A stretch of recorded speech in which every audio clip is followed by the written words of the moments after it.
following is a presentation of the Gear Radio Network.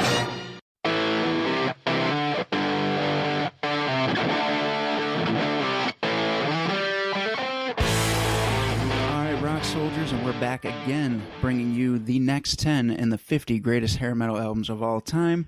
And I believe today we have 30 through 21. We got Chaz back. Yo. We're doing your studio again. Yeah, everyone seemed to like it, so anytime. Not song quality, but sound quality was good. Hey, the song quality that comes out of the studio is good too. I'm just saying. So we are just going to kind of dive right into this because, I really liked this 10. It was good for me. It's there's a couple that I did not like, and then all the rest I had a hard time ranking because they're all meshed there. They're all pretty much on the same level for me, which I don't mean is bad. Do you know why I think that is? Because we're actually getting into more of what the hair metal sound was. So we're getting into a lot of similar sounding bands at this point. So, which makes sense as why they're ranked higher. Well, you mentioned before that you enjoyed this list more than the last. I did. And I still don't know if I can agree with that. There was just so many big, awesome albums on that last one. But you said also that there's so much crap on that last one too. There was. But I feel there's crap on this one too. There is. So, and I threw out at the beginning before we talked that I think there's two of my picks here that are going to surprise you. I think there's one you think I'm going to like that I didn't. And then I think there's one you think I was going to hate that I liked. And same. I think we're going to surprise each other a little bit with this list. I'm really enjoying digging into this. I'm kind of going to be upset when it's over. Hey, man, we can figure it out. We can find Rolling Stone's terrible list of new metal albums or whatever. We'll find something. There's got to be something that they do that we can review in the future. But we got other reviews that we're going to do for the Halloween season also. Hope you guys liked the interview last week with Cher Ross of Vixen. Perfect timing, by the way, that I just ended up interviewing her while we were breaking down this list. Did you know that she didn't realize she was even on the list? Oh, she didn't realize that album was on the top 50 hair metal? Right. Wow, that's awesome. Yeah. So I actually... So you broke that news. I informed her, yeah. Oh, my God. You're like the Dave Meltzer of hair metal. Oh, my God. Don't be. 5 stars. All right, we're going to dig into this. But first, check out unchainedmuscle.uk because you need to support the people that support us to keep this podcast alive. Anybody who's just looking to, get in shape, go to the gym, you're a jogger, whatever you are, it doesn't matter. Check out Unchained Muscle. And, of course, they have their mental health charity section so you can donate to mental health with your purchase. So, without further ado, let's dig in. Dig in. I knew that there was an awesome metal scene in LA. We knew we had to go to LA if we wanted to try to break big. When Poison first got to LA, we were gypsy kind of glam. Poison's sound was pop metal, very rhymey.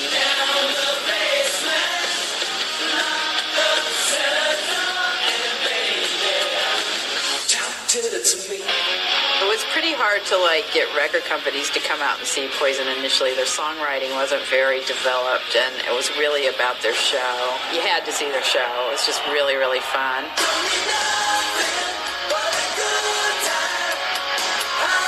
A lot of the bands back in the mid-'80s, before they made it, self-promotion became key in promoting your band. So let's, let me make sure I have the rankings in order and I'm not just reading off what I want. Right. So first one is going to be Freak Show by the Bullet Boys. And this came out in 1991. And this surprised me by being on the list at all. Well, because there's a lot of not so popular bands. This is one of the not so popular bands, but it's not even their famous album. It's not even the album with their hit. Right. And that's why I was shocked. Why did they pick this one and not the first one with Smooth Up In Ya? I completely agree. Why did they pick this one? Yeah. Because it was so boring to me. And it was every song, I was I didn't realize when I listened to it that it didn't have Smooth Up In Ya. And I kind of feel like I was waiting for that every song. Yeah. And it just never hit. And there's nothing that's catchy and there's nothing that's good. And it never happened. Yeah. It's one of those albums that seemed like we're going to try to be trashy and we're trying to sing about sex and glam and all this stuff. And it's it just came across very planned. It wasn't real. Yeah. I thought for this album that it starts losing steam. I actually enjoyed the first half. And then as it went on, I was kind of like, oh, well, now I'm ready to start skipping tracks and just get this over with. I felt that way. I wouldn't even say halfway through. Like after just a few songs, I was like looking more ahead on the list, like, ugh. Well, it surprised me too because I like the Bullet Boys. I did like Smooth Opinion. I never really like dug into them, so I was looking forward to it because, I know a lot of these lower bands' hits, and it would be interesting to find more like things like Pretty Boy Floyd, like Badlands that like knocked me on my ass. And I can certainly say that this was not one of them. No, and I totally agree. Again, not saying I hated it. It just lost steam for me. Like when it first kicked, I was into it. The first 3 tracks, I was like, man, I can't believe I didn't dig into this one because I own the first one. And I really like it. And then as this one kicked, I was like, yeah, right where the last one left off. And then it just kind of lost steam for me after that. Yeah, it just seems like they could have picked, and I don't know the first album, but it just seems like that should have been the one they picked. I would think because it had their biggest hit on it. So Right. this was kind of strange to see. They're still making new albums too. They just came out with one last year. And most of the albums we've seen have had the band's biggest hits on them. Even the one album from Mr. Big that's on the list is the one with To Be With You. Yeah, for sure. And a few upcoming albums. Yeah. And So there's bands that didn't make this list at all that should have. and there's several albums from other bands that should have made this list over crap like Yes, agreed. Even I'd pick a couple more albums from some of the bands that are already on here, but especially this list in general. I agree. Now, how do you feel about picking a recommendation for this one? Do you have one? No, I don't. I literally don't. And the reason I'm saying that, and you might hear me say it again on this list, is because I listened to all these albums once, and there's a few of them that I listened to only once, and literally nothing stuck out to me. I don't remember it, and I was listening to it. I wasn't doing other shit. I wasn't working. I was listening to it, paying attention, looking back, trying to pick a recommendation. I couldn't remember anything, and I don't. And that's the reason I'm not picking one. I'm not gonna lie. I'm not gonna throw a song on there. Nothing stuck out. Nothing got stuck in my head, and they don't deserve a recommendation. Well, I'm gonna give one. I would say if you're going to listen to a song off this album, it should be "Thrill That Kills," track 3. But other than that, I think we can move on to the next one. Because, Please. Yeah, I just Next. yeah. All right, so that was number 30, by the way. So we're going on to number 29 now. This is going to be Dangerous Toys with the self-titled Dangerous Toys from 1989. Who? You didn't know that? Nah, kind of. Oh, okay. Somewhat. That kind of surprised me when It you wasn't said. as low of a Who as like Junkyard. Yeah, okay, okay. It wasn't that low over Who or some of the other ones we did, but definitely one I wasn't familiar with. For me, this album specifically, I had my favorite tracks off of it that I would listen to, but I never gave the entire album a chance. Okay. So this was the first time I listened to the whole thing. Okay. So your thoughts? I didn't mind this one. It's not like a favorite of mine, but considering after it was arduous to get through that last album for me, and this one I put on next, and I literally listened to these all in like 2 days. Like I really crammed for this one, and this one was a much easier listen for me. Do you have a favorite song? The one that I went with on this one was "Take Me Drunk." I thought it was goofy. I thought it was fun. I knew you were gonna pick that.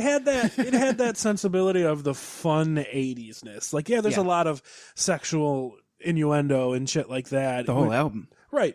But like that one was a little more fun about it. Yeah. And we should tell people too, like there's also a song on here called Sportin' a Woody. Yes. That was a funny one too. Like this album I put in the veins of the one that we did in the first episode, Lord Tracy. Yeah. It's not lighthearted, but they're not afraid to be goofy with the music, even with the lyrics, and just realize like they didn't take it so serious. No, they didn't. And it feels like Bullet Boys were trying to be serious. Like, yeah, we're fucking bitches. We're Bullet Boys. Yeah, for sure. The Bullet Boys were more like, we do drugs and we bang chicks and we're going to shove it down your throat. And that's not really what the hair metal scene was about. I mean, that's it kind of was. I mean, yeah, but they didn't force it.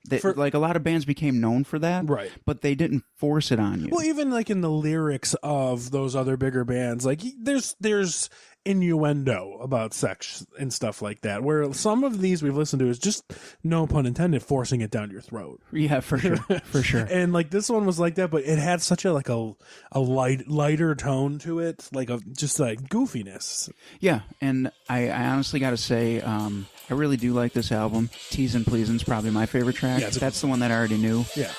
Well, one of the ones I already knew, but I just really love that song. It's not the Scorpions on it. It's not the Scorpions. And I really thought too, I'm like, like, well, after I listen to this, maybe I'll pick a different one because I'm, so familiar with that one already, but I really like it. And I don't know if you heard the same thing I was hearing, but in certain songs and certain tones, he kind of sounds like Sebastian Bach. Yeah, he had a better voice. It seemed like he was trying to do the forced voice thing, but he also let it just like rip naturally sometimes, which I appreciate. Yeah, for I sure. thought the band was good. It had a certain funkiness to it. Yeah.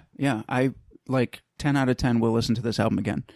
This one is on my list of like I said, there's a couple of crap, and then I like the rest of this list. This isn't a part of the crap. No. I thought this was good. Would I listen to this again? Sure, I might not run and put it on every night, but like I'm going to remember it one day and be like, hell yeah, I want to listen to that again. Yeah, for sure. And our lists are going to be a little different because I actually enjoyed more of this list than you did. So again, much like last week, I can't really say where I ranked it means that it's bad because I really enjoy it, but I enjoyed this list. But when I say there's a couple of crap, I literally mean a couple of crap, and the rest was pretty much good. Yeah. know. We're starting to get into the better stuff. Like I remember that last list was like half and half. It was. This one was more like 2 were kind of bad, 1 in the middle, the rest was good. Yeah. I think, in general. For sure. So would I listen to this again? Yeah. Would I recommend people to listen to it? Yeah. It's fun. It is. It's a fun listen. It's something that like just don't take it too seriously because obviously they're not. No. And I love the album cover. It is cool. It's an iconic cover. I remember that cover from when I was a kid. So it's one of those things where it Did just it scare you? jumps out at you. Of course it did. It's a dangerous toy. It is. It's almost like It. Yeah, it really is. It's a little creepy.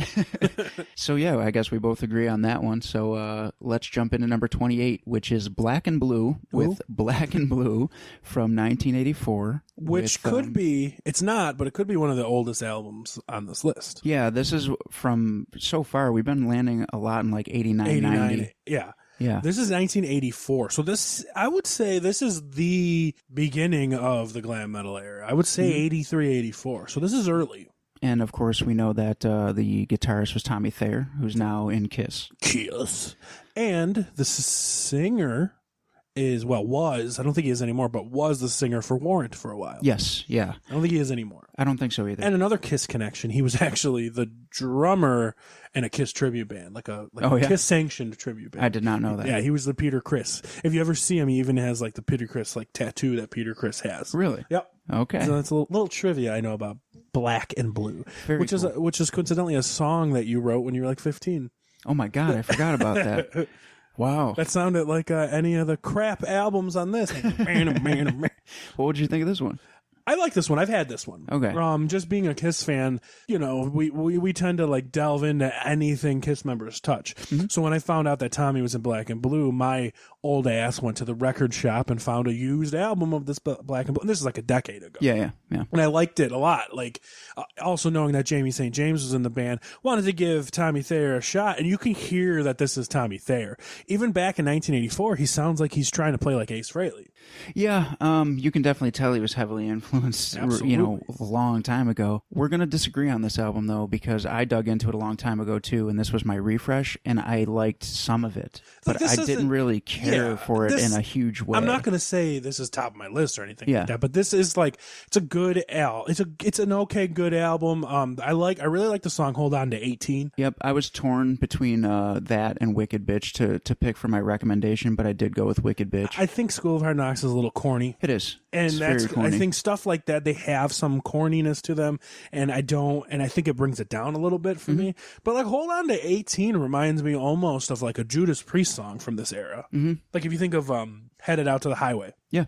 It reminds me of that, and like you wouldn't think of that from an end quote glam band. I mean, look at these guys. Yeah. Yeah. They're. I mean, you want to talk about hair and all that stuff. I mean, they are rocking it. And like 1984, like that is early. That's early, yeah. Glam was a thing by then, I mean, but they're still one of the first. Absolutely. Like Motley Crue was already around and kicking. But by this point, they literally just put out Shout at the Devil, I think. Right, but they'd already been kicking with But they weren't glam until after Shout at the Devil. Crue? But they weren't dressing glam. And Yeah, everything. they were. Shout at the Devil, they were all metal looking. If you look at the difference between like Shout at the Devil and say Girls, Girls, Girls or Theater of Pain, I mean, you can tell they went from like being the metal man looking like Wasp to like embracing the glam. That is true, but I do still consider what they were doing glam because they still did the chick makeup. And, but they were weren't heavy overboard, looking. though. They weren't overboard. They were heavy looking. Vince maybe did the glam, but not the other guys so much. The other guys looked like scary. I feel Scary girls. They're all scary. I don't know. I guess I would disagree on that. I think after that, and then the glam scene hit a little more, and then they embraced it. Like, if you just look at the back cover of Theater of Pain, like, I mean, that is full embrace glam compared to the front cover of Shout at the Devil. Like, come on. Like, it looks like they look like Wasp. Would you call Wasp glam looking? No. Not really. Not really. So they were disqualified. Right. And I think they look more like glam on that. I'm more like Wasp on that album than glam, but we're not even talking about that album. No, we're talking about Motley Crue instead of Black and Blue. Black and Blue, Motley Crue, Black and Blue. Do you think that Black and Blue deserves to be on this top 50 list? Yeah. I mean, would I put them this high? Honestly, no. Yeah. I wouldn't put them this high. I think I'd be happier with this album if it was in the first 10 that we talked about. And I felt that way with a lot of things. Like, I honestly, is this better? And I always bring it. Is this better than Mr. Big? No. No. Is it better than Stryper? Is this better than Cooper? Absolutely not. Is it better than Winger? No. No. You know? So, yeah, it shouldn't be this high. If this was in that top 40... I'm starting to wonder if they just picked 50 albums and didn't really care to like really dive into them because I mean, you know, some of the crap, this is better than some of the crap. Yeah, I agree. But this isn't better than some of that really good stuff. Like that whole list, like I'd put it in that last list. Yeah. I'd put it like right after, like right before like Badlands. You know, okay, like after Junkyard, before Badlands. That's where it should be. It shouldn't be. What is it? 28? Yeah. I don't think that's what it should be. So what was your recommendation then? Hold on. 18. It's a good song. Like it's just a good song. Tommy plays great on it. I mean, Jamie St. James's voice is like fine. It's not forced. Mm-hmm. It's not crazy. So I just think it's a listing. I'm surprised. It's not my big surprise that you don't like it, but like it kind of fills all the parameters of what you like. So I am surprised that you don't like it. I don't hate it. I think I liked a chunk of it, but I can't even say half. Well, I can't say it's a complete album. No way. Yeah. No, it's not. I couldn't even tell you that I liked 50%. That's fair. It's just something I do. I guess I hold a spot in my heart for, and I like Tommy Thayer. No, I know, and that's why I really wanted to like it, but I just not saying I didn't. It just wasn't what I wanted it to be. And speaking of Tommy Thayer, can we just throw out like what a list for guitar players that we're working on right now? I know. Like we discussed it earlier, like, and we didn't even mention Tommy Thayer. No, we didn't. And like he deserves to be in the conversation. He does. He totally does. There's a lot of great guitar players in this 10 that we're talking about. It's going to be tough for me to decide who I think is the best. You know, it's tough for me. I've been going back and forth between like 4 of them in my head. That's and honestly, Tommy wasn't even one of them. That's how great this list is. Right. That's how great this list is for guitar players. So all our guitar player fans out there, you know, you better like pay attention. Yeah, I agree. Because even even like Dangerous Toys, they had a good guitar player. Oh, for sure. I don't know who it is, but he was good. Like, yeah, he definitely like filled in where he needed to fill in. The solos were good. So this is like the guitar mecca right now. I agree, and I think we're going to start seeing even more of that as the list progresses. Yeah. So number 27. Speaking of, we got the LA Guns with Cocked and Loaded from 1989. 1989. Yeah, this is a huge number on this list. How many times have we said that in the last 30 that we did? You know, like wow. Yeah. I can't believe like 1989 was so prevalent for that. I mean, that's got to be the height of it. It had to be. Like, just looking at this. Glam metal was ruling the world at this point. So I'm going to let you start with this one and see where you land with it. This album for me is good. It's not bad. I'm not a big fan of the band, but right. I mean, Tracy Guns is killer. Yeah. Like, are you ready for the people to line up outside of my studio with pitchforks? Guns N' Roses should have kept Tracy Guns. Yeah, talk about a songwriter. Yeah. I'm just saying. Well, not even... Okay, so if you're going to throw the songwriting out and just talk about the solos, like, in my opinion, he's a much better guitar player soloist than Slash. And could you say songwriter? Yeah, but Slash didn't really write the songs in Guns N' Roses anyway. Right. So it wouldn't have mattered. It was always Axl, Duff. What's his face? The other guitar player. Is he? Yeah. So, like, sorry, I drew a blank there. I almost said Adler. That's a drummer. That's a drummer, yeah. But, like, so, I don't know. I don't know why I'm bringing up Slash. I don't like Slash. I don't like Guns N' Roses that. But I think that Tracy Guns is very underrated. You're a heat seeker. Bring it, folks. Bring it, folks. John Cena rules. Wait, no. Nowadays you say Roman Reigns rules.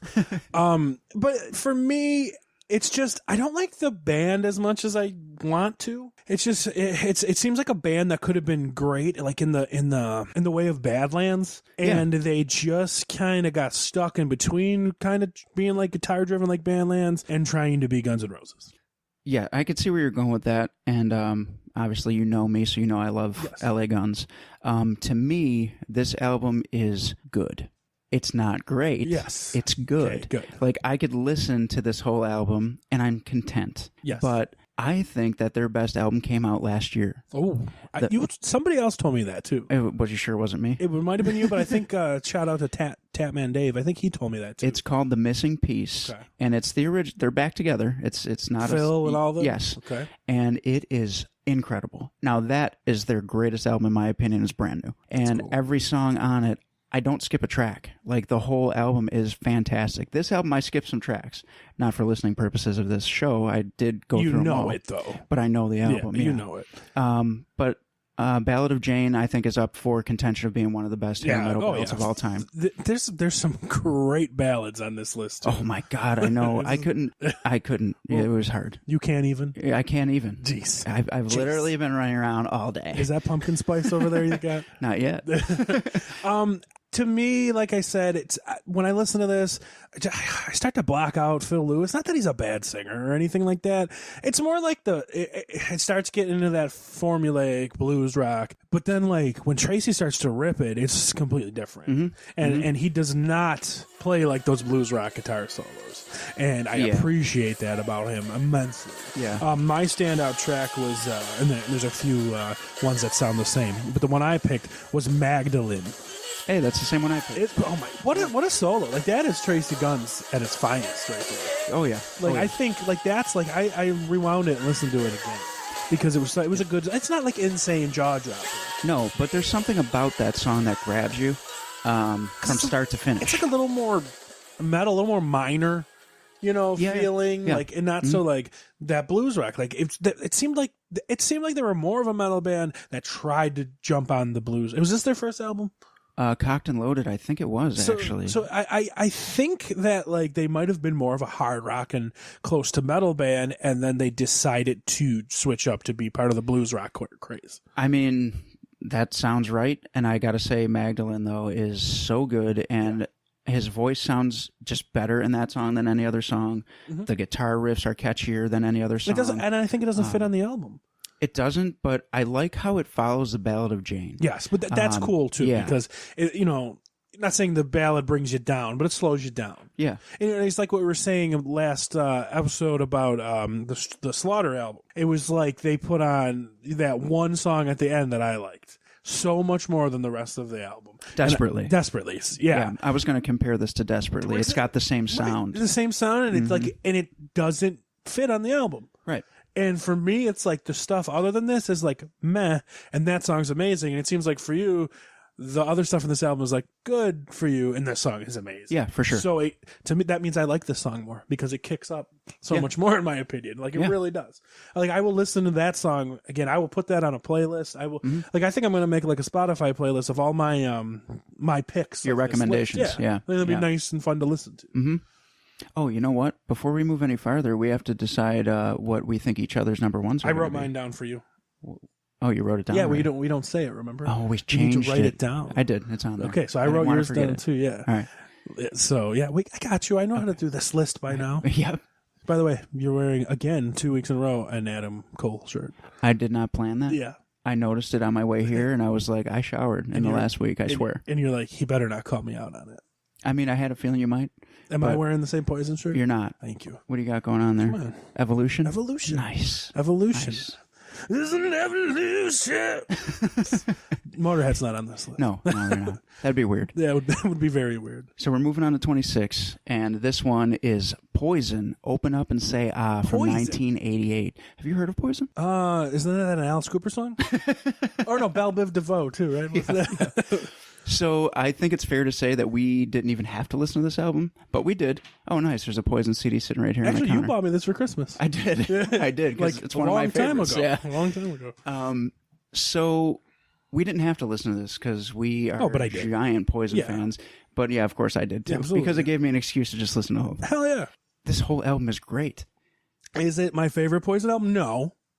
But it's a great album. I can't pick a favorite Poison album.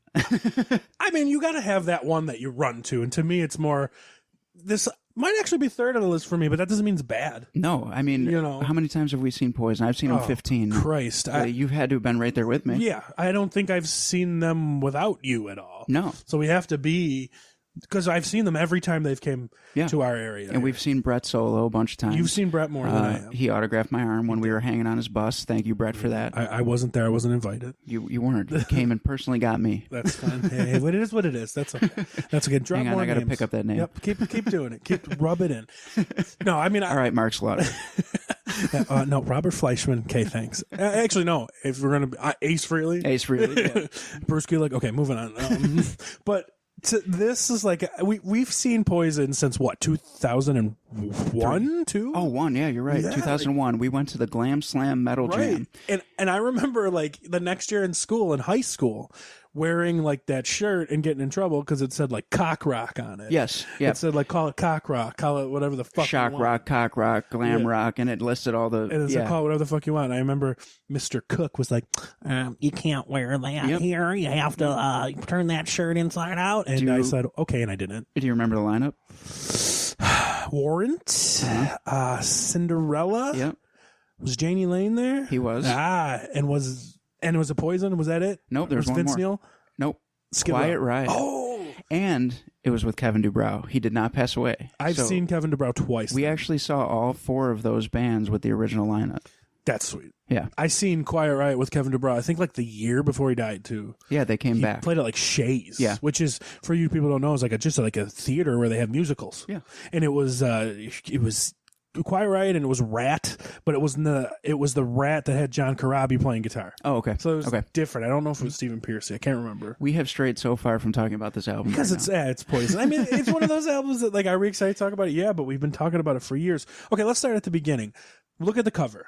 Yeah, The cover is so cool. it really is. The original Especially cover. the original cover, right? Which came back out. Yeah. But there was like a good 20 years there that It was banned. It was banned. It was just like, Which I don't understand. I think her name is Bambi. It's just the tongue.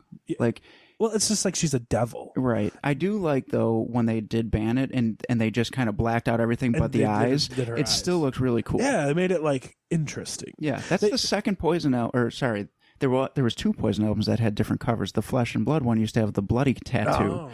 where the original didn't. So there's that And too. also, this is the second band cover on the list because To Hell with the Devil from Stryper had a band cover too.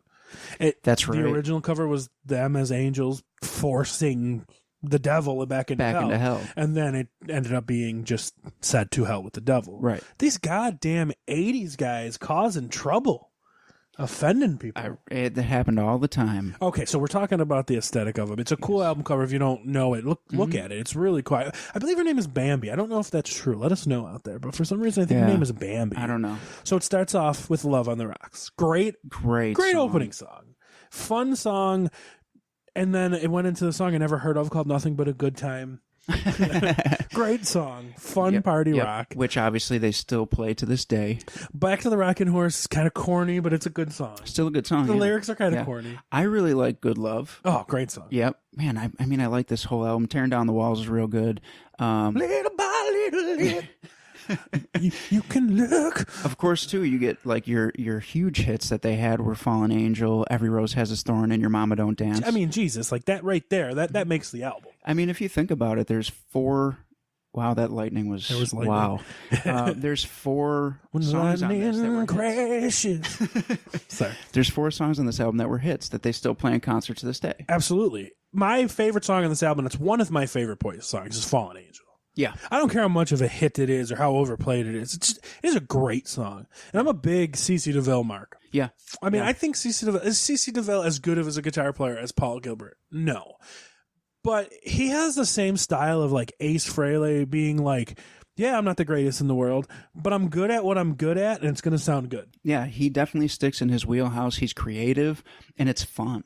And let me tell you, and you were there with me last summer, he murdered it at that Poison. That may have been the best I've ever seen him, and I've seen him a lot. The best I've ever seen Poison in general. That's true. He just killed it. I think he's sober now. And like I said, I'm a big CeCe DeVille mark. His band Samantha 7, I'm a huge fan. I even cover some of their songs. Yep. Yep. I love CeCe DeVille, and this is probably his best album. Yeah. Well, no, I would have to say Holly Weird is because he sings a bunch of songs too. That's true, but So- I think you're a little partial because of that. Right, true, because I like it. But the guitar playing is great on every Poison album, even the ones without him. That's true. With Richie Kotzen and blues, like they're great. Yes. Yeah, So you I can't agree. say that. Like, and a lot of people want to shit on Poison, just like they shit on Kiss. Like, oh, they're not real musicians and they're just about good looks and blah blah blah blah. Well, no one's ever said Kiss was good looking, but like, you know, they're about the makeup and all that shit. Like, probably, but they can CC can also shred. Yeah, for sure. You know, and he's not one of the greatest of all time, but the things he comes up with is great. It sounds good, and they're not easy to play. No, they're not. And also They're not. because maybe he doesn't know technically what he's doing and how to do those pentatonic scales, and what he's doing sometimes doesn't make sense. Yeah, but which is hard to learn and play. It sounds amazing. It's a great album. It's a great band.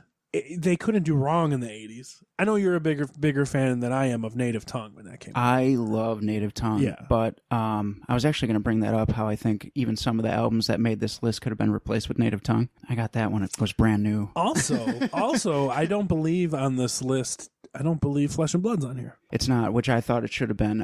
This album for me, though, is huge because it was the first Poison album I ever owned.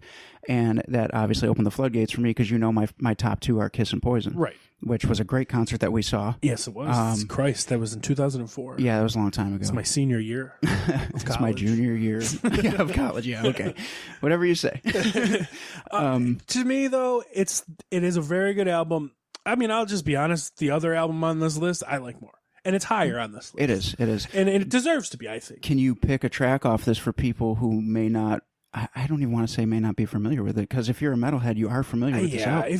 If you're one of those people that are like, Poison sucks. Yeah, okay, I know nothing but a good time. I know Every Rose. Then maybe give Fallen Angel a chance. Yeah, that's true. Like, I did pick Every Rose as my recommendation because I know that no matter who listens to it, they're going to like it, which is why I picked it. Right. But I think my personal favorite song on this is probably either Good Love or Tearing Down the Walls, which is probably strange. Which are the deep cuts? The deep cuts, right. I mean, on an album that has mostly not deep cuts. Right, but when you love Poison like we do, Right. and you've seen them so many times and you hear the hits constantly, the deep cuts kind of mean more to you. They're like ours. Like, But we're see, taking the album it back. It absolutely does. But like, Poison's a band where I really do enjoy the hits. I do too. Like, if I went and saw a Kiss concert and they didn't play the hits, I would be super excited. But if I went to a Poison show and they didn't play the hits, Yes. I would be upset. Well, I mean, Poison was the anthem to our youth. Like, and when I say our, I mean me and you. Yes. So like, that's what we did all summer long, was go see these bands, and Poison was the top of that list Yes, because they always. were the most fun. Always around. Yep, they were always here every year. They were the most fun. The songs that they choose were always just, they feel good. They're fun. You just have a good time, and you don't even have to be drinking, partying. Nothing but a good time. Nothing but a good time. Nothing. And if you want to get back to the rocking horse on that, I'll tell you right now, you can look, but you can't touch. I don't know where it's going with that. It's bad to be good, bro. This, like I said, it's a great album. I didn't mean to demean it when I say I like the other album better. I just do like the album better. But it doesn't mean this one's bad. And you're not going to see Hollyweird on this list. But like when you were saying this was the first album you owned, like, yeah, I owned these albums, but like Hollyweird came out when I was like 15, 16. It was like the first Poison album that came out when I was enjoying Poison. Okay. It was something new. And I like that album a lot, but I'm also partial to CC. No, I understand So, that. And I mean, and they haven't released an album since then. there's not a Poison album that I don't like, to be honest with you. Yeah. I remember getting Native Tongue for Christmas when it was new. So, Right. And I think that's I would say the next one is the one that people would say is, end quote, the worst. Crack a Smile. Crack a Smile. And I love Crack a Smile. it's great. Yeah. And It's there's great. songs on there from their MTV Unplugged. So Yeah. technically CC is on that album. And then Hollywood, and they haven't released an album in like 17 years. No, but the rumor is, there's the cover album Poisoned. But I mean, it's not new. Right. But Which is great. I hear that next year there's a new Poison album with new songs. There should be. I mean, and there's going to be a tour. 17, 18 years is a long time It is. for any It is. band who still is around. They're around. But like you said, their hits are so good that that's what they're playing. But like, if you're in that mind, like I know Kiss goes out and plays their sets and does their thing, but like you're a musician, you get it. Like, don't you want to go out and write a song? Yeah, but they all do. They all have side projects with new songs. So I think they get their But fix. CC doesn't. Well, Samantha 70 had going for a It was while. 20 years ago. That's true. There was one album in 1999. I That's think. true. So it's like, that's what I don't Wow, understand. yeah. Like, why wouldn't these bands, like you said, LA Guns album, sure, nobody went out and bought it. It's not as popular as Cocked and Loaded, but like, I'm sure they enjoyed it.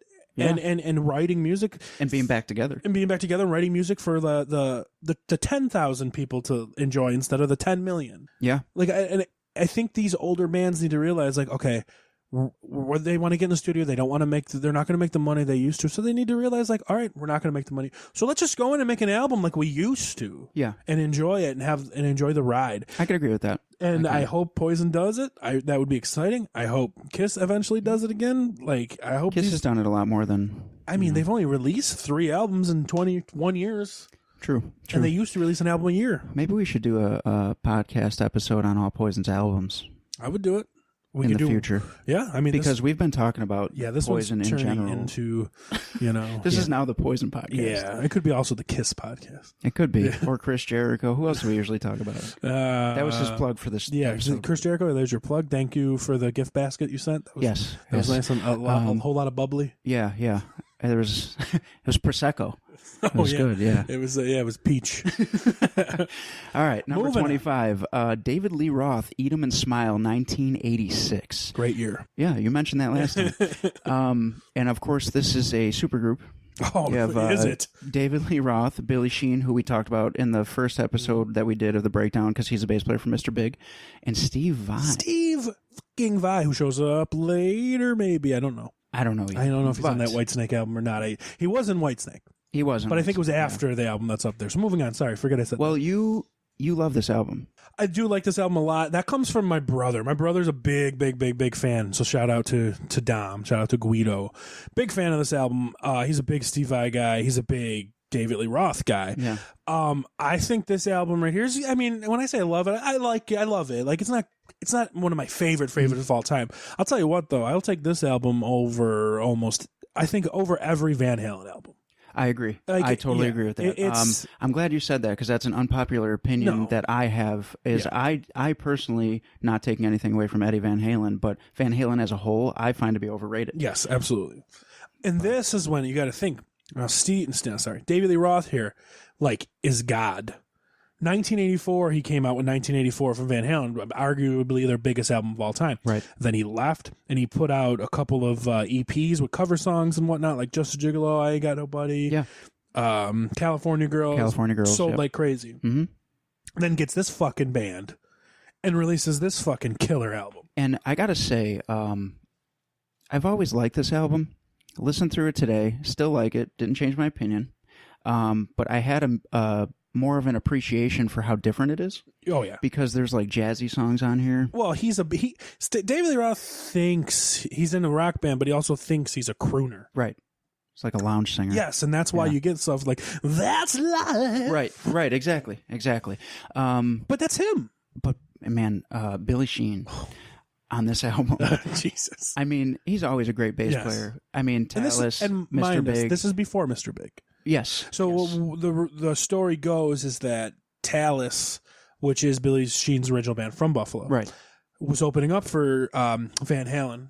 Yes. And that's where he discovered him and was basically like, yeah, I'm gonna get a hold of you soon. Yeah, he plays bass with his wrist and his elbow. He's fucking crazy. And that's crazy. And he's and a no, I big don't mean he dude. does that all the time. Yeah. I mean, like, that's a special attraction thing, like, Yeah. soloing. And he's But, a big dude. He is a big dude. So he's got those long and ass super fingers. nice, though. Super I've nice. never met him, but I know Oh, I you thought have. you did. No, I Yeah, never got to okay. meet him. Yeah, he signed one of my guitars dropped in the a name poster there. for me. That's what I do. I'm putting myself over.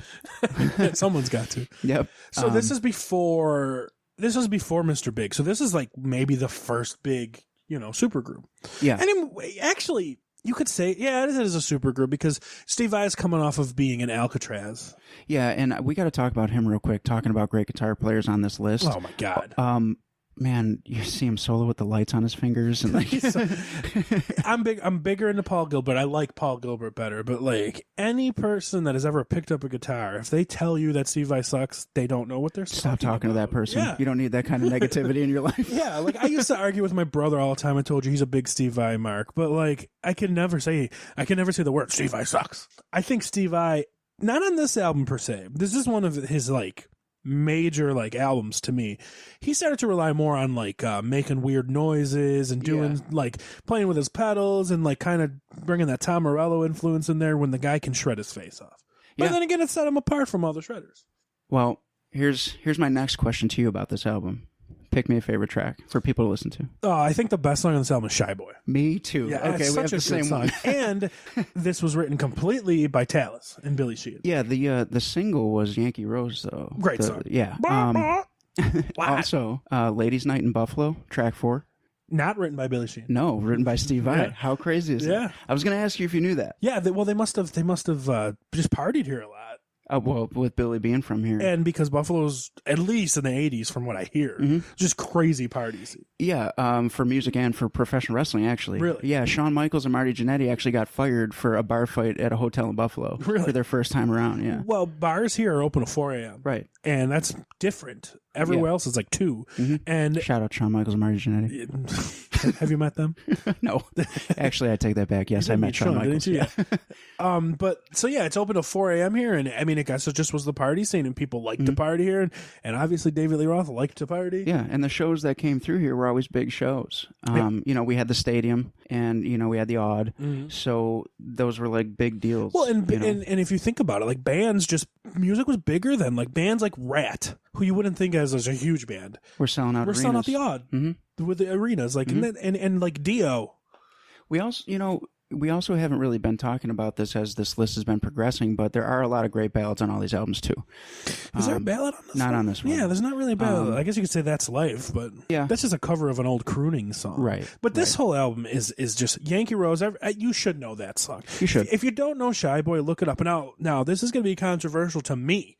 You guys are going to be shocked to hear me say this. There's Shy Boy is a song Billy wrote, so he also does it with Mr. Big live. Okay. So Okay. Paul Gilbert does all the same dual tapping The craziness. Steve Vai stuff, yeah. I like the Steve Vai version better. Do you really? Yeah, Wow, and okay. that takes a lot for me to say that. Yeah, because you love Paul. I just think they crushed it on that album, and you know, is it a perfect album for me? No. Like when you say I love it, I do love it. I love it like 75%.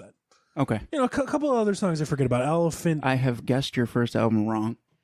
Oh, is that the first That's one? the one I picked, yeah. That's the first. Yeah, that's not the one. That's not number one for me. That's just a little lower than probably. But like I said, there's so many of these albums that I like, just kind of stuck there. Yeah. As like one big, you know, they're just there. They're all similar to me. Like that one isn't so different for me than like 4 other ones on this list. Okay, fair So enough. it's like the top 5 of this are so close. Well, Like I could even change my mind by the time we get up there. I know. I was already thinking of my list as we were talking. Yeah. Like I could shuffle some around Yeah, right now. like, and that's the beauty about discussing it like Yeah. this. Like I know you Because you point convinced out me. things that I don't Yeah, normally. you convinced me to move Bang Tango up last. I did. and I realized while listening to that I kept calling them Bango.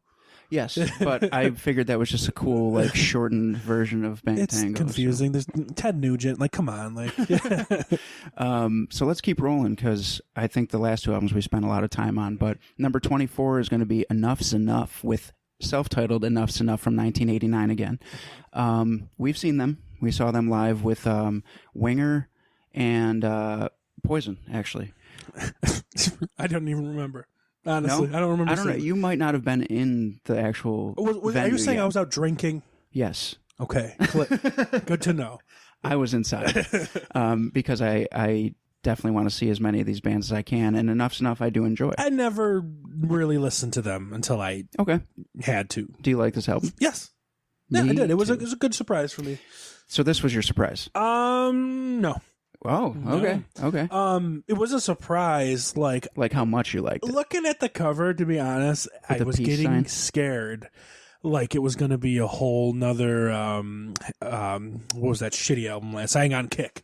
Oh, okay. I got scared. I got Yeah. scared looking. I don't know why. Hmm. And then like the first song, New Thing, which is my recommendation. Yeah, it's the hit, but it's a good song.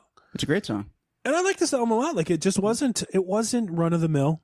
Mm-mm. It wasn't formulaic. It had its funkiness to it. It had Yes. its, it had its somewhat innuendos, I guess. Its goofiness. Like Kiss the Clown's such a weird song. Yes, that one was a fun one. They got their fun songs. They got their serious songs. They got their ballads. Little Indian Angel, that could be not good to Right. sing about that nowadays. But I moving on. actually thought that when I Or was Hot Little listening. Summer Girl. Hot Little Summer Girl. Yeah. Come on, Chip. Chips Enough. Zenuff. Zenith. They also do a really good cover of Revolution by the Beatles, but that's not on this album. But I remember when we saw them, they opened up with that, and right away I was like, these guys are really good. I honestly never knew I'd maybe seen them. Well, maybe, like I said, I don't know if you were inside. It's a good chance. If I was in my 20s, I was out in the parking lot. Where I always made it a point to get in because I just wanted to see as many of these guys as I could. Well, you were smart because you know that they're all going to die soon. Yeah, that's what I was thinking. Like, you never know. Most of them are still alive. They are, but they did a lot of God. partying. Like, Yeah. But also at the same time, some of these guys were around in the late 80s, and maybe when I was younger, I didn't realize that wasn't that long ago. Right. You're like, oh my God, these guys are in their 40s now. Can you believe it?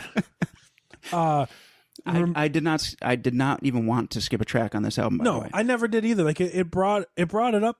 Well, not brought it up because it was in between on this list. It was right after David Lee Roth. So like I enjoy that album a lot, and then I saw this cover when I looked it up, and I told you I had nightmares about Saigon Kick. I keep on calling them Enough's Enough. I had nightmares about Saigon Kick because that's a green cover. This was a green cover. It was kind of the same spot in the list after an album I liked, but it just didn't let me down. No, I did like this one a lot. It was a surprise. It wasn't the biggest surprise, but it was a surprise. I would listen to this again, absolutely. Cool. And I remember, like, you know, maybe you didn't talk about, but I shouted him out before, Tatman Dave. I know he's a big fan, and he would always talk about them, how good they were. And I never gave him a shot. Kind of the same way Pretty Boy Floyd. Yeah, I thought for sure that this was going to be the surprise for you because I knew this album was good. Yeah, it's good. But I didn't know how you felt about them because we never. Like, I feel like every time I've talked about them, you didn't have much to say. I didn't. So I was like, this could be the surprise. And it's also like I didn't even know their hits as much. Okay. So it's like, you know, somebody else, like, I keep forgetting their name, Saigon Kick, I knew at least one of their songs. Yeah. Where I couldn't sit here and say before I listened to this that I knew Enough's Enough song. Now, listening to it, I did know a couple. Yeah, because you don't realize you know the hits. But I didn't know it off the top of my head. No, your recommendation was the title track, New Yeah, Thing. Or, it's- I'm sorry, track 1, not the title track. Yeah, the new thing. I mean, Fly High Michelle is that a ballad? I guess It is, yeah. it's a ballad. In the Groove is a cool song Yes, too. yes. Like it's a funky, like have sex to that song. Are you telling people to, or are you just I mean, sure. Send me videos. shout out to Todd from the Horror Virgin, who would right now say, "Winky Blinky, make a tape." He's an alum. We've interviewed Todd. I listened. You did. My recommendation for this album would be "I Could Never Be Without You." I think that's a great ballad, power ballad, not just a ballad. That is a power ballad. I also love "She Wants More," and I would probably say "New Thing" and "Hot Little Summer Girl" are both really good songs too. Yeah, like this album to me, I've only listened to fully the one time, but as I stated earlier, it made an impression. Yeah. Where like the Bullet Boys didn't. Yeah. And I will definitely listen to this album again. I definitely recommend it. It's a little different. It is. It's not as like different as Dangerous Toys. Right, but it's also not that late '80s blues rock either. This Which is I this don't like. this is hair metal. Yes, Like this yes. is hair metal. This embodies what Yes. hair metal is. And this band to me, just like Pretty Boy Floyd, I lumped in to the blues rock guys. Right, because they came late. Yes. They were late to the party. Yes.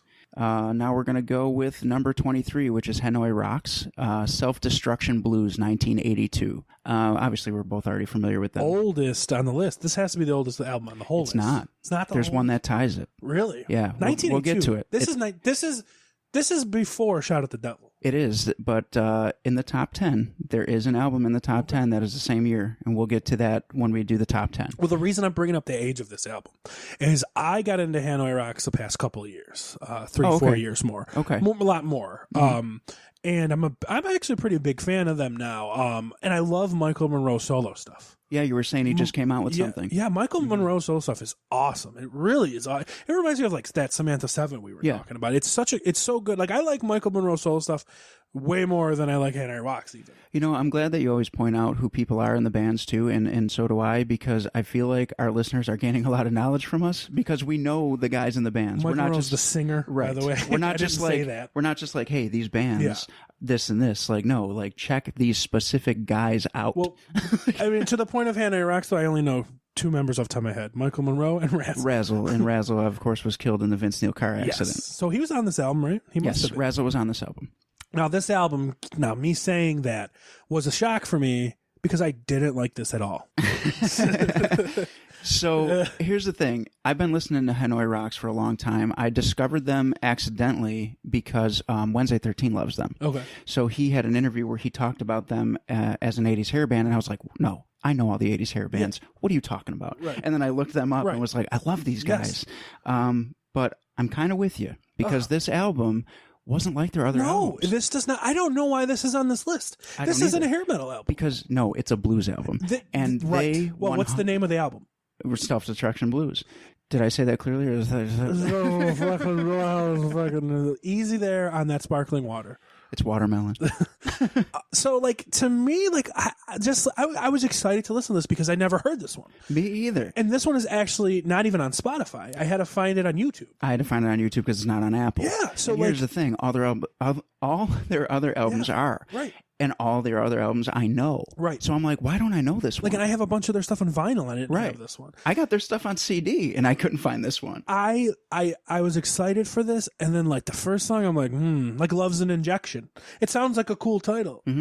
and then I just got this weird like feeling like this album reminds me of them trying to be like the Sex Pistols meets the Rolling Stones. Yeah, I agree with that, and I just realized that I made a mistake on my list that I'm correcting as we speak.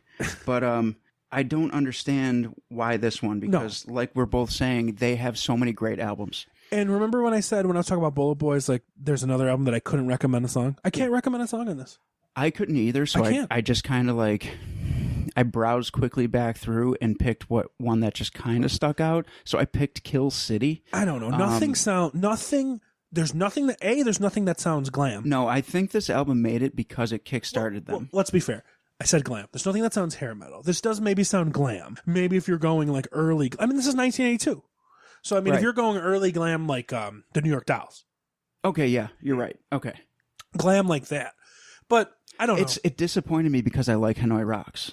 I was expecting to discover it and like enjoy it, like I did Pretty Boy Floyd. I'm almost shocked that I never heard of this album. First of all, so when I was skimming through the list before we did this, I was like, "Oh, Hanoi Rocks," and I stopped to see which one, and I was like, "Huh, I don't know that one." Even when I was like mentioning to my brother about like the upcoming albums, I didn't say the name. Yeah, I was just like, we've got Hanoi Rocks coming up and blah blah. He's like, "Oh, you're gonna like that one." I'm like, "Yeah, I'm sure I will." Yeah. Well, I thought the same thing because obviously I like them too. So I was like, "Well, that's an easy one. That's going to be a good one." This is one of my biggest surprises of how low I didn't like this one. Same.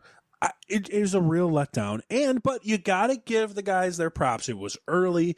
They're not from America. No, they're from Finland. So, and also, I mean, I gotta say though, the musicianship on this is good.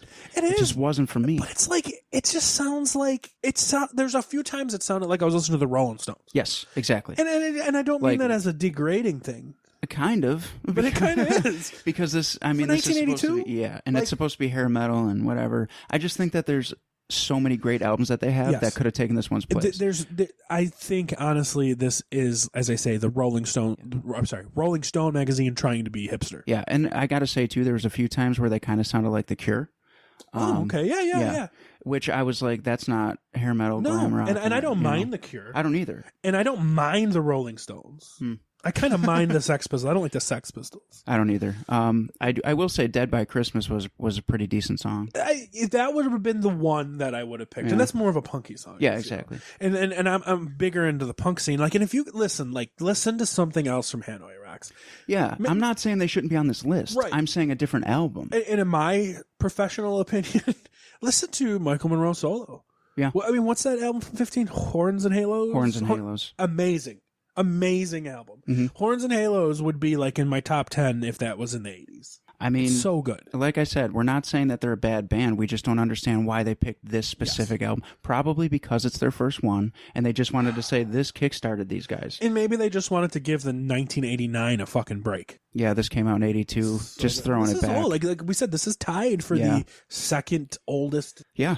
And it might even be the oldest. I mean, we don't know the exact release dates. True. So it's cool to give them their props for that, I guess. But like, I don't even look at that as a kickoff. Yeah. For the hair metal because it doesn't sound like it. Totally and I know agree. the band turned into it. Yeah, they did. Like I said, they were great. I like all their other stuff. Listen to Hanoi. Listen to Michael Monroe. Listen to Michael Monroe. Yeah. That's what I would say. Like, get your feet wet with that stuff first. That guy is putting on the best music of his career right now. Yeah. I honestly feel that way. Yeah. If I had a chance to go see Hanoi Rocks or Michael Monroe solo, I'm going to go Michael Monroe solo. Honest to God. I like the songs so much better. They're just a little punkier, a little grittier. I just love it. But that's me. I mean, he was the face of Hanoi Rocks. I mean, Which is, what, the 17th most popular glam metal band?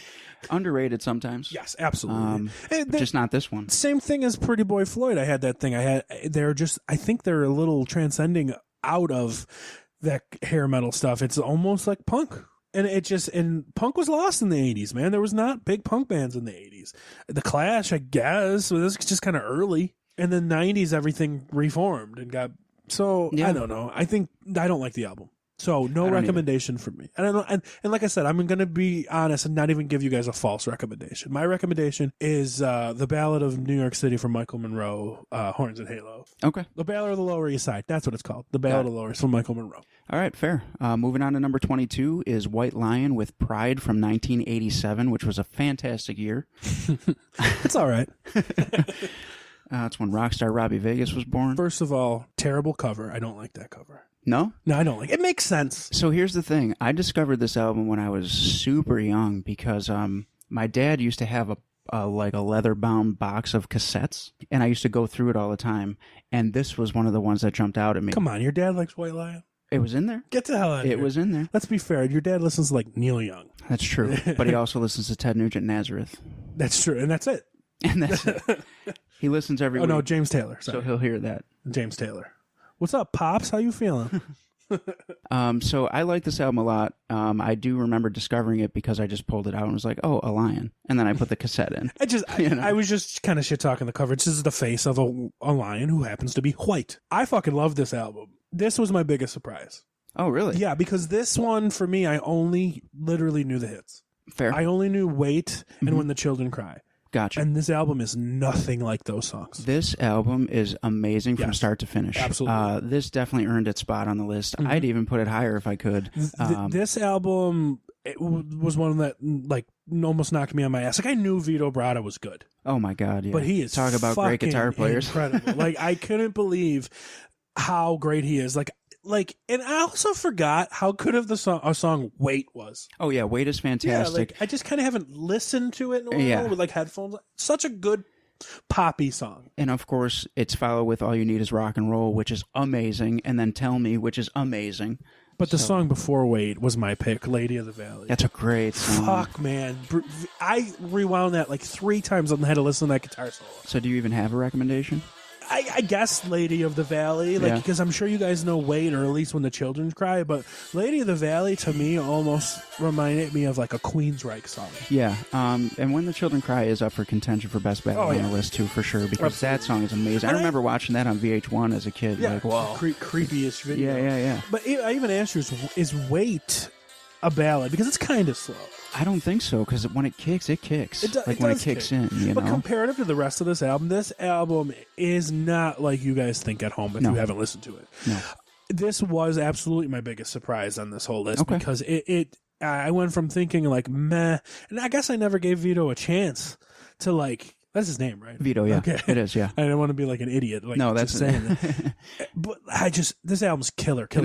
I got to throw, like, we keep talking about Vito, but Mike Tramp, I know you're a fan. yeah, his voice and even his solo albums. I know are- you've been listening to that. Oh my stuff. God, yeah. Mike Tramp has so many solo albums and they're all awesome. He has a forced voice, I feel, but his voice is very distinct. Mm-hmm. You know it's him singing, where you could get confused on a lot of these other bands sometimes. Oh, yeah, of for who's sure, singing. for sure. But he has. These guys aren't American, right? No, he was, it's probably listed on here somewhere. He was born. Yeah. Well, you can look it up. Yeah. And tell the people. White Lion. And this ain't even their first album. So they were doing other stuff. And then I was like looking at their discography and they fizzled out like everybody else in like 95, 96, like everybody else did. Yeah. But if you are sitting there just thinking of White Lion, when the children cry, like, Right. don't give them more than that. And then you might even think, well, I know, wait, but that's not the same. No, it's not. It's not. Those were, And they were also known for their cover of Radar Love that they did for Wayne's I World. forgot about that. That's great, too. Because they did the Wayne's World soundtrack, and that was their this song. album is more on the lines of like Dokken or like I said, like I don't want to say Queensryche, but that it's there, man. It is way heavier. They're way more close to being a metal band, than I ever considered. Yeah, And Vito yeah. Bratta, wow. And by the way, they're from Copenhagen, Denmark. My pick was Hungry. I know it's the first track, Great. but it's just so good. Tell Me was really good too. And we've had to like talk ourselves out of always picking the first track. Yeah, and also too, like I love All You Need Is Rock and Roll, which was actually one of the singles. Literally every song I thought was great. Yeah, I could Even When the Children Cried. You know, sometimes I rag on the ballads. on the ballads. Yeah. But it's a good ballad. I mean, a really good ballad. I mean, but it's super ballad. There's no kick except Right. his guitar solo. Yeah. His Great guitar solo, Oh too. my god, everything, every guitar solo on this album. Like I like already, like we mentioned it earlier. Like if you want your pitchforks and stuff, come at me, bro. Like Van Halen, who? Mm-hmm. Like get out of here. With I this mean, shit. Like and- people comparing him to Van Halen. Like sure, Van Halen was 10 years before him. Like he wipes the floor with Eddie Van Halen. I agree. And you know, a lot of these guitar players do. White Lion was kicking ass. Like they're not a band that wasn't known, quote unquote. Like they may have fallen like under the radar with a resurgence of 80s hair bands that came back. Well, I don't think they really came back. Right, exactly. That's why. Because Mike Tramp plays alone. Yeah. But I will say if they did come back with that resurgence of like Poison, Rat, Cinderella, Motley Crue, all the guys that we were going to see, Winger, Right. when they all came back, had White Lion done the same thing, I guarantee they'd be huge. And if they would have, it would have been smart, especially for Vito, because guitar came back for a while. And he could have been right with Paul Gilbert's most success he's had has been since 2007 right now. You know, he's Yeah. kind of just made his whole second career now. Yeah. And, you know, Vito could have been a part of that. I mean, I put him, you know, a couple notches below Paul Gilbert, but that's high praise, man. That really is. Yeah, Like, Vito, you did say that this list was going to be a lot of like amazing guitar players, and Vito is very highly ranked in my opinion. well, I mean, just think about it. I mean, we've already had Tracy Guns, Right. Tommy Thayer. Yep. We've had Steve Vai, Yep. CeCe DeVille, Vito Bratta, and, you know, there's still one to come. Right, and that's a great segue. So number 21 is going to be Dokken, Under Lock and Key from 1985, another early one. Another early one. George Lynch is an amazing guitar Awesome. player. Don Dokken is an amazing singer.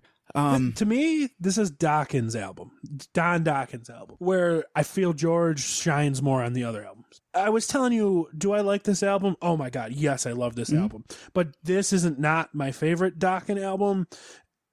I just feel they were trying to be a little more pop on this album. I think In My Dreams is just slightly heavier than a normal power ballad, but I still consider it the ballad on the album, in my opinion. It's not a ballad. Slippin' Away is a great ballad, actually, from this album, I think. Yes. But I think my recommendation to anybody who hasn't heard this album or maybe only knows In My Dreams is going to be Don't Lie to Me. Oh, good song. I think that's the best song on this album by a long shot. So this is a good album. Like the first, I mean, all the songs, but like Unchain the Night. And then The Hunter is a The great Hunter, song. yeah. In My Dreams was the one I picked because it is a great song. Oh, of course it I- is. his- That was my original pick. Yeah, that is my pick. But I mean, any of those first 4 or 5 songs, Okay. you could easily just throw on. Dokken is like a band. I always put Dokken with Rat. They have got great guitar players. They got really good singers with distinct voices, and get lumped in to like when people are like, oh, they're a pussy band, and they're like damn near metal band. Oh, for sure. I mean, for sure. if you listen to Dokken, Mr. Scary, like listen to George just lose his mind. I mean, even think about this, since, this is the All Bets Are Off podcast. We do horror movie stuff, right? Yeah, Dokken is the title track of Nightmare on Elm Street 3, Dream Warriors. Dream Warrior. And it's such a good song. it's so such a good song. It's so good. One of my favorite albums I have actually is Dokken's like greatest hits. Yeah, I agree. You I get agree. like 4 or 5 songs from each album, and they're just killer. I agree. And like, just to me, this album wasn't my favorite. I keep forgetting. I think it's called Tooth and Nail is my favorite. Tooth and Nail came out in couple years after No, this. no. Tooth and Nail came out first. I thought that was 84. So I was trying to look it up. It wouldn't let me. I'm telling you right now, I'm gonna check, but I am like 99% positive. Breaking the Chains came out in 1981, bruh. And Tooth Breaking and the Nail was 1984. So I was right, yeah. Yeah, So they both came before. So first of all, we were both right. Yeah. So, and then of course their greatest hits came out in 94. So there's that. I think those are, well, maybe, but Tooth and Nail at least, I think is a better album. You know, not too long ago I was driving and I see a car in front of me, Okay. a Jeep, All right. and it has 2 stickers on the back windshield, and one says Don Dokken for president, and the other one just says Dokken. And I was like, how often do you see that in 2019? Probably never. It had to be his cousin. Yo, Lorraine Dokken, is that you? I should have pulled over and asked, you know, Don? Yo, where's Donnie at? Where you at? Not to shit on this album. No, it's a good album. We need to keep it in mind, but that makes sense because I feel that Tooth and Nail was the harder album. Like Tooth and Nail just got lucky. Into the Fire. Dokken was a big band too, so we can't even say, hey, they flew under the radar. Like, no, they just didn't really come back with a resurgence either, much like White Lion. Well, because they didn't reunite until like 2 years ago. Right, because now they're just starting. Yeah. Right. Which I was going to say With too. George and Don at but least. These guys and Jeff these Pilson. albums are awesome. Dokken, anything that you look at from Dokken, at least in the 80s, I can't give you any of their 90s output because a lot of these, and this is something we should talk about, like these hair metal bands' 90s outputs, because some of them are really good and some of them are trash. Yeah. So some of them try to jump on like the grunge scene. Yeah, they get a little funkier, heavier, So, but whatever. some of them do it well and some of them don't. I agree. So like that's a good idea. But anything that you guys see from Dokken from the 80s is killer. Is so good. Even if you listen to Breaking the Chains, you can tell like that's nearly in the 70s, man. That's 1981. Yeah, like right. The recording's not as good. I like that they picked this one though because too often, as we saw with Hanoi Rocks, they go with the earlier one, Right. And it's not as good, you know. But I mean, the one in the middle, Tooth and Nail, that's Tooth and Nail is really good. so It's metal. really Back good. for the Attack. Oh, that's such a. I love Dream Warriors, I was already saying that. and I'm a little Alone Again. impartial because I love Nightmare on Elm Street, but Well, yes, you do. yeah, I think Alone Again is one of the greatest like songs ever written. If that was on this album, that would easily be the my choice for ballad. you didn't really pick a song to recommend. You just said the first 4 or 5. Oh my god! In my dreams, though, I know it's like poppier, but it's still good. It's heavy. It is. It's a great Sick song. solo. Like, That's the first song I ever heard from Dokken. My uncle gave me a Dokken album. This album actually when I was 10, and by that point this album was already 12 years old. yeah. So I mean I was late to the party, but I was a kid, so give me a break. Well, same concept. Like my brother, a lot older than me, he never gave me anything. I stole everything from him. Right. I stole all his albums, and he was a big Dokken fan, and I stole all his Dokken albums, and to this day, I think I listen to Dokken more than he does. One of the bands that I have yet to see. Well, because they didn't go into it. I can't honestly say that there's many 80s hair bands that I haven't Yeah. seen, but this is one of them. Well, I hope they do go on tour, but they're probably fighting again. Yeah, right. They were doing a thing for a while. I remember it was called TNN. It was Dokken without Dokken. Yeah, It was yeah, Jeff, yeah. George, Mhm. somebody else. Yeah, you're right. Singing. That would have been sweet. Mhm. But I mean, I'm a big George Lish guy. My godfather opened up for Dokken in the 80s. You're like, that's a big deal. That is a big deal, Like, especially in the '80s. In 1995, right, right. But why don't you do? We already know my pick was wrong. I thought you would put David Lee Roth just because I knew that you're big on Steve Vai and Billy Sheehan. But so I was wrong. So what do you think mine is? open up and say ah. I mean, I'm not going to tell you right now. I mean, We're gonna I go mean, through our list. honestly, like open up and say ah. I would say it's that. With the slight chance, the only other one that I would have put above it for you would have been White Lion. But Okay. open up and say ah is my pick for you. Well, let's rearrange number 30 to 21 with our liking, and see. Last time we had 5 of the same, so let's see what we get this time. Why don't you give me a couple from yours? Number 30 and number 29 for me with no recommendations. Where number 30 was Bullet Boys. You can stay right where you're at, boys. And number 29, a big dump, was Hanoi Rocks, man. So my number 30 and 29 were Black and Blue, and 29 would be the Bullet Boys. Okay. Yeah. Hating on that Black and Blue, huh? Yeah, I can't. And the only reason, I'm just going to do number 27 too, because it's Hanoi Rocks. I did 20. Oh, I mean, yeah, 28, sorry. 28 Hanoi Rocks? Yeah, so 28 Hanoi Rocks, and the only reason I put that above Black and Blue and the Bullet Boys is because I respect the hell out of Hanoi Rocks and all the albums that came after it. And I felt like they were just throwing this on there just to say this was the first one. I still think, and I think you're wrong. I mean, your opinion is wrong. Because I still think you will listen to Black and Blue before you ever listen to that Hanoi Rocks album again. If I listened to Black and Blue, it would be Wicked Bitch, and that would probably be about it. But that's more than you would listen to That's true. from the Hanoi Rocks. That's But true. it's your But opinion. I wanted to give it that respect of like, fair. I know what these guys did. In my opinion, they were more influential and bigger in that scene than Black and Blue would ever become. Absolutely. So because of that, that's why I put them at 28. That's fair. The next 28 for me was Dangerous Toys. Okay. Just pushed them up a little bit. It's nothing that like I hated. It was nothing that I absolutely loved either. It's kind of tied for me with the next one, 27. Maybe it's a little shock for you, LA Guns. Okay. Like LA Guns too. Like I don't know if I'll ever run necessarily to listen to that again, but if I do, it's to listen to Tracy. Gotcha. Just shred and go crazy. But at the same time, there's still a lot of other better guitar players I would listen to. But I mean, from this point on, it's basically all those great guitar players. Yeah, for sure. What was For your sure. 26? So mine was Dangerous Toys. Love Tease and Please, and just like the album, it was fun. It was what it was supposed to be. And then I went, number 26 was the LA Guns. So basically, if you would have just put Black and Blue not at 30, we're Pretty much the on same. the same rate. Yeah, yeah. Because my next one's Black and Blue. That's 25, right? Yeah, my 26 is Black. Oh, your 26 is Black and Blue. Yeah, so okay. I'm at 26. So our first ones that we've talked about so far, our first 5 are all generally around the same area. Right. Okay. And then, what did you do 26? Yeah, that was my LA Guns. So I'll go 25, and this is the one that's just stuck in the middle for me, is Enough's Enough. It's just good. It's in the middle. It was a good surprise, but I like everything else after this way more. Okay, my 25 was David Lee Roth. So why don't you give me your next 2?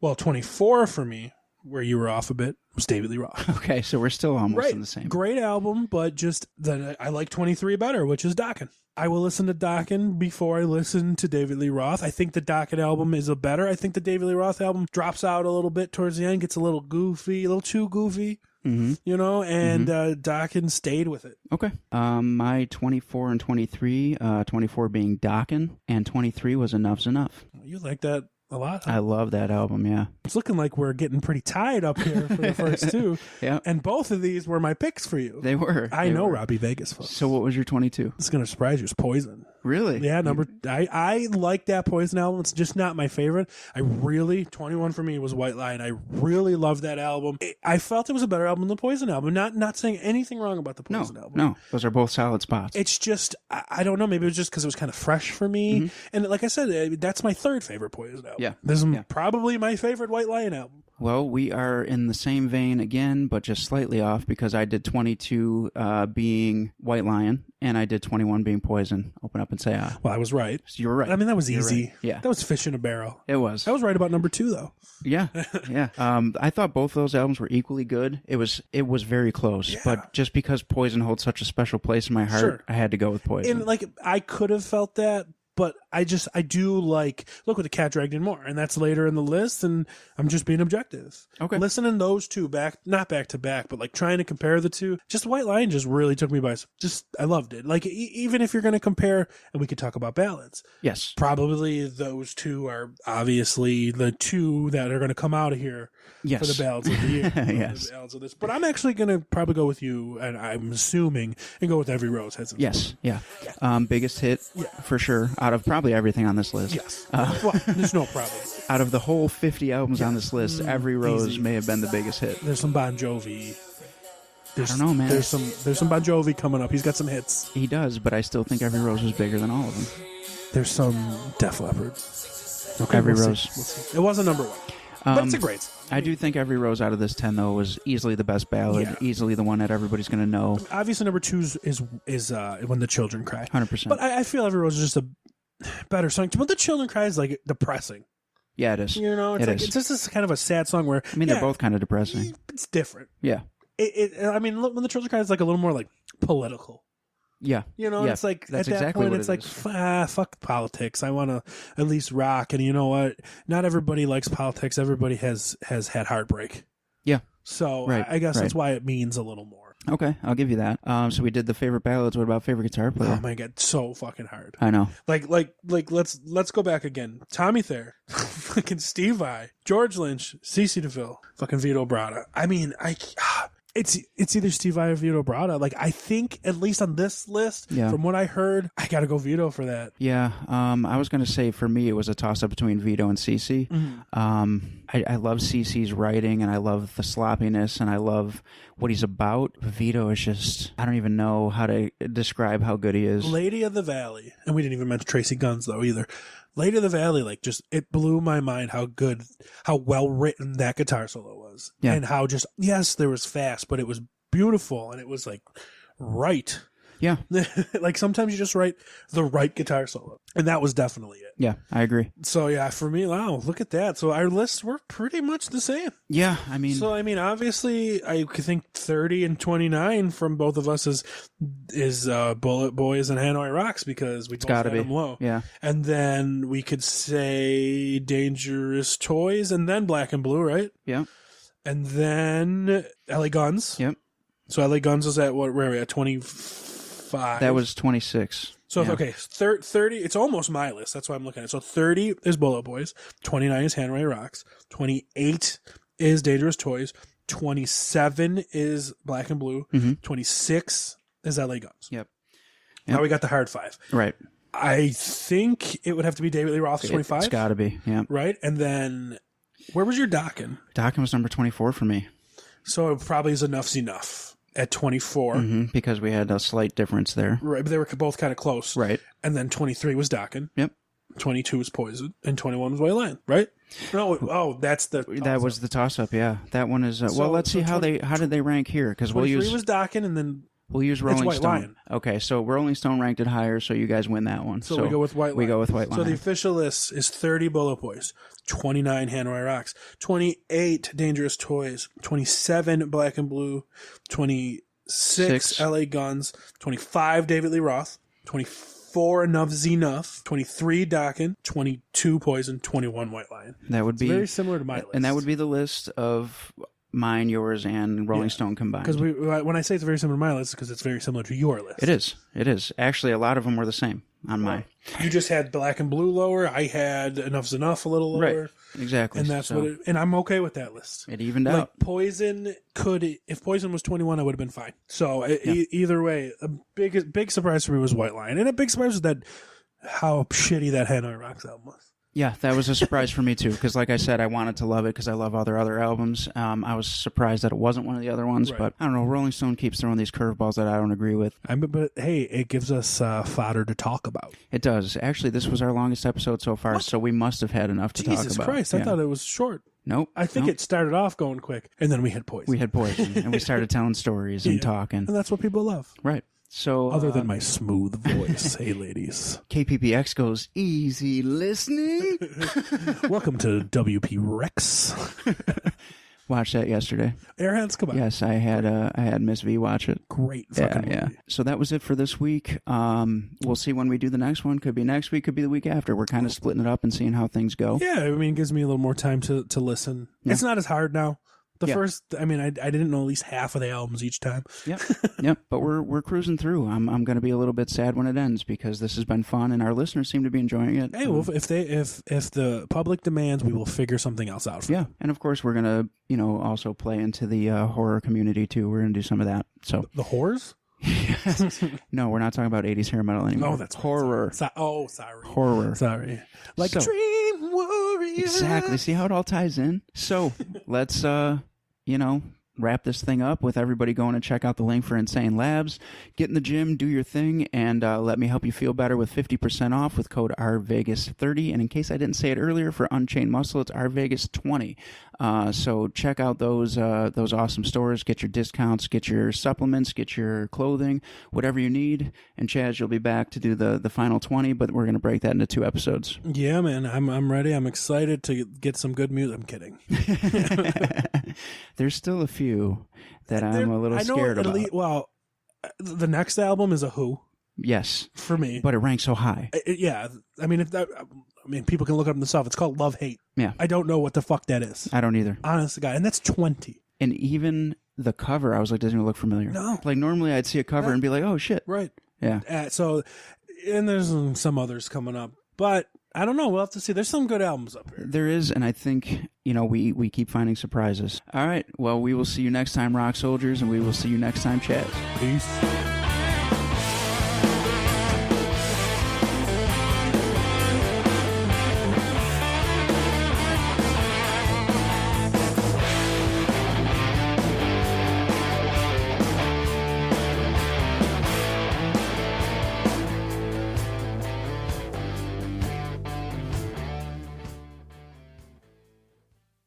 The preceding presentation has been brought to you by the Gear Network.